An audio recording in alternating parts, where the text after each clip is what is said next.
ओम वक्रतुंड महाकाय कोटिसूर्यं समप्रभो निर्विघ्न कुरु मे देवो सर्वकार्येषु सर्वदा।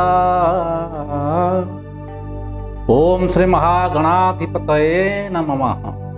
जय महाविद्या जे सकल सृष्टिर आधार जे सकल विद्यार आसर तारि पाद तले प्रणाम करी आरंभ करुछि आजिर एपिसोड। दर्शक बंधु मु पंडित श्री सुशील कुमार दीक्षित आपण देखुछंती मोर ज्ञान भित्तिक चैनल महाविद्या आस्ट्रो।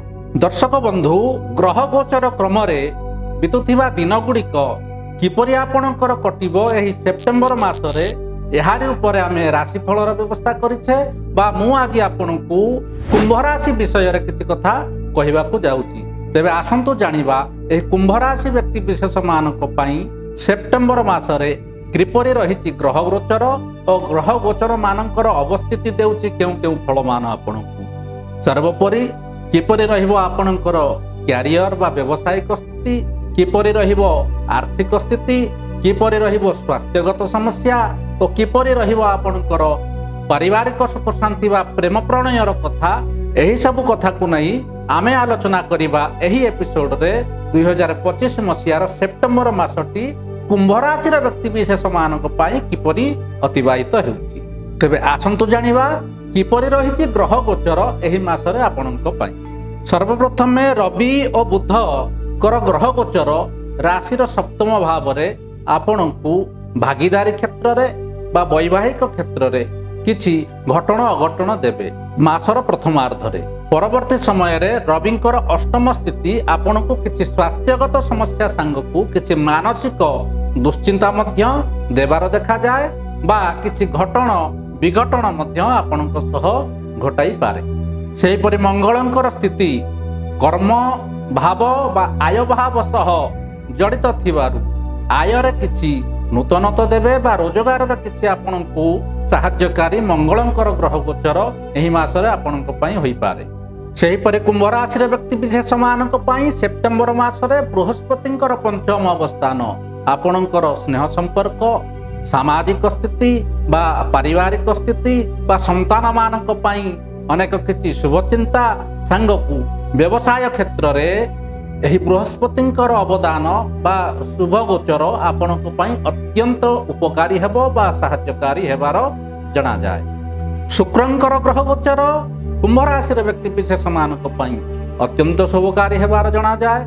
जा वैवाहिक क्षेत्र बा दाम्पत्य जीवन बा जहा आपणकर सांसारिक क्षेत्र रे शुक्रंकर एही ग्रह गोचर आपणकु अनेक शुभ फल देबार जणा जाय। सेहिपरि शनिंकर स्थिति कुंभ राशि व्यक्ति विशेष मानक पई 7.5 कारण। तेणु 7.5 दशारे जेहेतु आपण रहिचंती शनिक ठारू किछि अशुभ फल तो पाइबे, किंतु शनि आपणकु बहु अनुशासन बा अनेक किछि परिश्रमर कारण निहाती देव। तेणु परिश्रम अनुशासन बा दम्भक्ति रे शनिंकर भूमिका यथेष्ट रहिथिबारु एही मासरे कुंभ राशि व्यक्ति विशेष माने शनिंक ठारू अनेक किछि अनुशासन निश्चिंत पाई परिबे। राहु केतुंकर स्थिति एही मासरे कुंभ राशि व्यक्ति विशेष मानक पई केतेक समय रे अनेक आत्मविश्वासकारी हेउथिबा बेले केतेक समय रे किछि भ्रमात्मक स्थिति बा भ्रमात्मक भावना मध्य आपनकु देबो। तेणु एहाकु नै आपण द्वंद्व प्रतिद्वंद्व रे छंदी हेइ जाई पारंती। तेणु एथि प्रति टिके सावधान रहिबे, आत्मविश्वास संगरे दिनचर्या निहाती करिवे। दर्शक बंधु एही तो थिला ग्रह मानकर ग्रह गोचर क्रमरे सेमानकर किछि शुभ अशुभ फलाफल। एबे सर्वसमूहिया आसंतु जानिबा कुंभ राशि व्यक्ति विशेष मानक पई सेप्टेम्बर मासरे किपरि रहिछि क्यारियर बा व्यावसायिक स्थिति। एही मासरे आपण बहु उत्साह ओ उद्दीपनार सह कार्यरत रहिबे ओ एहा आपणकु बहु प्रेरणादायी मध्य रहिबो। आपणकर कार्यनिष्ठ बा आपणकर कार्य प्रति निष्ठाप्रतता आपणकु कर्म क्षेत्र रे पदोन्नति संगकु अनेक दायित्व बहन करिवार सुजोग मध्य देवार एही मासरे जणा जाय। किपरि रहिबो कुंभ राशि व्यक्ति विशेष मानक पई एही सेप्टेम्बर मासरे आर्थिक स्थिति ताहा यदि विचार करिबा ତେବେ ଆର୍ଥିକ ଦୃଷ୍ଟିକୋଣରୁ ମାସଟି ଉତ୍ତମ ରହିବାର ଦେଖାଯାଏ। ଅନେକ ସ୍ରୋତରୁ ଆପଣ ଧନାଗମର ସୂଚନା ଏହି ମାସରେ ପାଇପାରୁଛନ୍ତି। ରୋଜଗାରର ପ୍ରାବଲ୍ୟତା ଏହି ମାସରେ ଦେଖାଯାଉଥିବାରୁ ଖର୍ଚ୍ଚର ନିୟନ୍ତ୍ରଣ ଆପଣ ନିଶ୍ଚିନ୍ତ କରିପାରୁଛନ୍ତି। ତେଣୁ ଆର୍ଥିକ ଦୃଷ୍ଟିକୋଣରୁ ମାସଟି କୁମ୍ଭ ରାଶିର ବ୍ୟକ୍ତିବିଶେଷମାନଙ୍କ ପାଇଁ ଅତ୍ୟନ୍ତ ଶୁଭକାରୀ ହେବାର ଜଣାଯାଏ। କିଛି ପୁରୁଣା ନିବେଶରୁ ମଧ୍ୟ ଏହି ମାସରେ ଆପଣ ଧନ ପ୍ରାପ୍ତି କରିପାରିବେ। କିପରି ରହିବ ଏହି ସେପ୍ଟେମ୍ବର ମାସରେ କୁମ୍ଭ ରାଶି ବ୍ୟକ୍ତିବିଶେଷମାନଙ୍କର ପ୍ରେମ ସମ୍ବନ୍ଧ ବା ପାରିବାରିକ ସ୍ଥିତି? ପ୍ରେମ ସମ୍ବନ୍ଧ ବିଷୟରେ ଆମେ ଏହା କହିବା, ଉତ୍ତମ ଫଳ ଆପଣ ଲାଭ କରୁଛନ୍ତି। ଉଭୟଙ୍କ ମଧ୍ୟରେ ଉତ୍ତମ ବୁଝାମଣା ରହୁଛି ବା ଉଭୟକୁ ଦୀର୍ଘକାଳୀନ ଜୀବନସାଥୀ ଭାବରେ ବିବେଚିତ କରିବାରେ ଏହି ମାସରେ ଦୃଢ଼ ନିଷ୍ପତ୍ତି ନେଇପାରନ୍ତି। ସେହିପରି ବୈବାହିକ କ୍ଷେତ୍ରରେ ଯେଉଁମାନେ ଅବିବାହିତ ଅଛନ୍ତି ସେମାନଙ୍କୁ ଗୁରୁଙ୍କର ପଞ୍ଚମ ଅବସ୍ଥାନ ବା ଗୁରୁଙ୍କର ଶୁଭ ଦୃଷ୍ଟି ବିବାହ କ୍ଷେତ୍ରରେ ଅନେକ କିଛି ଶୁଭ ଫଳ ଦେବାର ଦେଖାଯାଏ ବା ଅବିବାହିତ ମାନଙ୍କ ପାଇଁ ଏହି ମାସଟି ଉତ୍ତମ ଅଟେ, ଯାହା ଅନେକ କ୍ଷେତ୍ରରୁ ବିବାହ ପ୍ରସ୍ତାବର ଆଗତ ନିହାତି ରହିବାର ଜଣାଯାଏ। ମାତ୍ର ମାସର ପ୍ରଥମାର୍ଦ୍ଧରେ ବୈବାହିକ ଜୀବନ ଯାପନ ଯେଉଁମାନେ କରୁଛନ୍ତି ବା ଦାମ୍ପତ୍ୟରେ କିଛି କ୍ଲେଶ ନିହାତି ଦେଖାଯାଉଛି। ତେଣୁ ଉଭୟକୁ ବୁଝିବାର ବା ପରସ୍ପରକୁ ମନର କଥାକୁ ବୁଝିବା ବା ବୁଝି ବିଚାରି ନିଜ ଭିତରେ ସମ୍ପର୍କକୁ ଦୃଢ଼ କରିବାର ନିହାତି ଆବଶ୍ୟକତା ରହିଛି ଏହି ସେପ୍ଟେମ୍ବର ମାସରେ। କିପରି ରହିବ ସ୍ୱାସ୍ଥ୍ୟଗତ ସମସ୍ୟା କୁମ୍ଭ ରାଶି ବ୍ୟକ୍ତିବିଶେଷମାନଙ୍କର ଏହି ସେପ୍ଟେମ୍ବର ମାସରେ? ଦେଖନ୍ତୁ, ସ୍ୱାସ୍ଥ୍ୟକୁ ନେଇ ବିଶେଷ କିଛି ଚିନ୍ତା ନଥିଲେ ମଧ୍ୟ ଛୋଟ ବଡ଼ ସ୍ୱାସ୍ଥ୍ୟଗତ ସମସ୍ୟା ଲାଗି ରହିବ, ଯାହା ଆପଣଙ୍କୁ ଦୈନିକ କାର୍ଯ୍ୟକ୍ରିୟାରେ କିଛି ପ୍ରଭାବ ପକାଇ ନପାରେ।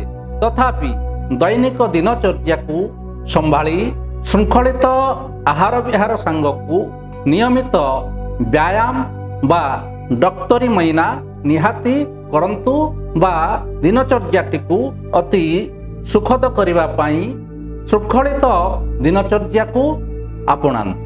କୁମ୍ଭ ରାଶିର ଶିକ୍ଷାର୍ଥୀ ବିଦ୍ୟାର୍ଥୀମାନେ ମାସଟି ଆପଣଙ୍କ ପାଇଁ ଅତ୍ୟନ୍ତ ଉପଯୋଗୀ ଶିକ୍ଷା ପାଇଁ। ତେଣୁ ଆପଣ ଏହି ମାସରେ ଏକାଗ୍ରତା ରକ୍ଷା କରିପାରୁଛନ୍ତି। ପାଠପଢ଼ାରେ ଅନେକ ସମୟ ମଧ୍ୟ ଅତିବାହିତ କରୁଛନ୍ତି। ପରୀକ୍ଷାମୂଳକ କ୍ଷେତ୍ରରେ ପ୍ରତିଯୋଗିତା ଆପଣଙ୍କର ଶ୍ରେୟସ୍କର ହେବ ବା ଶ୍ରେଷ୍ଠ ହେବାର ଜଣାଯାଏ। ତେଣୁ ଗୁରୁଙ୍କର ପଞ୍ଚମ ସ୍ଥିତି ଆପଣଙ୍କୁ ଶିକ୍ଷା ପାଇଁ ଅନେକ ଶୁଭ ଫଳ ଦେବାର ଦେଖାଯାଏ। ତେଣୁ କହିବାର କଥା, କୁମ୍ଭ ରାଶିର ଛାତ୍ରଛାତ୍ରୀମାନେ ଶିକ୍ଷାରେ ନିୟମିତ ଆପଣଙ୍କର ଦିନଚର୍ଯ୍ୟା ଜାରି ରଖନ୍ତୁ, ଅଭ୍ୟାସ ଜାରି ରଖନ୍ତୁ। ଦେଖିବେ ଶିକ୍ଷା କ୍ଷେତ୍ରରେ ଏହି ମାସଟି ଆପଣଙ୍କ ପାଇଁ ଉତ୍ତମ ରହିବ, ଯାହା ଆମେ ଏହି ଜ୍ୟୋତିଷ ତତ୍ତ୍ୱରେ ଆପଣଙ୍କୁ ବୁଝାଇବାକୁ ଚେଷ୍ଟା କରୁଛୁ। କେଉଁ ଦିଗ ପ୍ରତି ବିଶେଷ ଧ୍ୟାନ ଦେବା ଏହି ମାସରେ କୁମ୍ଭ ରାଶିର ବ୍ୟକ୍ତିବିଶେଷଙ୍କ ପାଇଁ, ଏହା ଯଦି ଜାଣିବା, ସର୍ବପ୍ରଥମେ ଦେଖନ୍ତୁ ସୁସ୍ଥ ମାନସିକତା ଆମକୁ ଅନେକ କ୍ଷେତ୍ରରେ ସକ୍ରିୟ ରଖିଥାଏ। ଆପଣଙ୍କ ଜାତକରେ ବା ଆପଣଙ୍କ ରାଶିରେ ରାହୁଙ୍କ ଅବସ୍ଥିତି ଆପଣଙ୍କୁ ଭ୍ରମାତ୍ମକ ଚିନ୍ତା ବା ବିଚଳିତ ଅବସ୍ଥା ଦେଉଥିବାରୁ ଆପଣ କିଛି କ୍ଷେତ୍ରରେ ବିଚଳିତ ହୋଇଯାଇପାରନ୍ତି ବା ଦୁଶ୍ଚିନ୍ତାରେ ପଡ଼ିଯାଇପାରନ୍ତି। ତେଣୁ ଏଥିପ୍ରତି ଧ୍ୟାନ ନିହାତି ଦିଅନ୍ତୁ। ଦ୍ୱିତୀୟତଃ, ଆତ୍ମବିଶ୍ୱାସ ସବୁବେଳେ ଆମକୁ ଦୃଢ଼ ସଂକଳ୍ପବାଦୀ କରାଏ, ମାତ୍ର ଆତ୍ମଗର୍ବ ଅଧଗାମୀ କରାଇଥାଏ। ମଙ୍ଗଳଙ୍କର ସ୍ଥିତି ଏହି ମାସରେ ଆପଣଙ୍କୁ ଏପରି କିଛି କ୍ରିୟା କରାଇବାକୁ ଯାଉଛି। ତେଣୁ କୌଣସି କାର୍ଯ୍ୟ କରିଲା ବେଳେ ଆତ୍ମଗର୍ବ ରଖନ୍ତୁ ନାହିଁ, ଆତ୍ମବିଶ୍ୱାସର ସହ କରନ୍ତୁ। ତରବରିଆ ହୋଇ କୌଣସି ପଦକ୍ଷେପ ନିଅନ୍ତୁ ନାହିଁ। ଦୃଢ଼ ନିଶ୍ଚିନ୍ତ ହୋଇ ଆତ୍ମବିଶ୍ୱାସର ସହ କର୍ମ କରନ୍ତୁ। ଦେଖନ୍ତୁ, ଆପଣଙ୍କ ଭିତରେ ଆପଣଙ୍କ ଅଜାଣତାରେ କିଛି ଆତ୍ମଗର୍ବତା ବଢ଼ିଯାଇ ନାହିଁ ତ? ଦେଖନ୍ତୁ, ରାଶି ପାଇଁ ଶନିଙ୍କର 7.5 ପ୍ରତି କାର୍ଯ୍ୟରେ ବିଳମ୍ବ, ବାଧା ବା ମାନ୍ଦା ଅବସ୍ଥା ନିଶ୍ଚିନ୍ତ ଦେଉଛି। ତେଣୁ ଏହାକୁ ଧୈର୍ଯ୍ୟର ସହ ସାମ୍ନା କରନ୍ତୁ। ଯେ ପର୍ଯ୍ୟନ୍ତ କାର୍ଯ୍ୟ ଆପଣଙ୍କ ହାତ ମୁଠାକୁ ନ ଆସିଛି ସେ ପର୍ଯ୍ୟନ୍ତ ପରାକାଷ୍ଠା ଜାରି ରଖନ୍ତୁ। ନିଶ୍ଚିନ୍ତ ଆପଣ ଶୁଭଫଳ ପାଇବେ। ତେଣୁ ବାଧା ବା ବିଳମ୍ବ ପାଇଁ ଅଧୈର୍ଯ୍ୟ ହୋଇ କାର୍ଯ୍ୟକୁ ହାତ ଛଡ଼ା କରନ୍ତୁ ନାହିଁ। कौन करवा प्रतिकार एही मासरे देखंतु कुंभ राशि पाई शनिंकर 7.5 हेउ किंबा राहुंकर अवस्थिति हेउ किछि आपनकु अशुभ फल जेहेतु देउची तेणु शनिवार टिकु मानन्तु। शनिवार अस्वस्थ गछरे जलदान करंतु, दक्षिण काली को पूजा करंतु, छिन्नमस्ता को पूजा करंतु, शिव मंदिर रे मध्य आपण जल लागी करंतु। ओम सम शनिश्चराय नमः एही मंत्र को यथेष्ट जप करंतु, देखिबे मासटी अति शुभंकर हबो। देखुतांतु मोर ए चैनल टिकु लाइक करिवा, सब्सक्राइब करबा को भूलिबा नाही ओ आपणकर भल पाइबा मोर निहांती काम्य। ओ आपण ए राशिफल बाबदरे कोन मतामत देबे ताहा मु अपेक्षा रे रहिली। रहुची नमस्कार।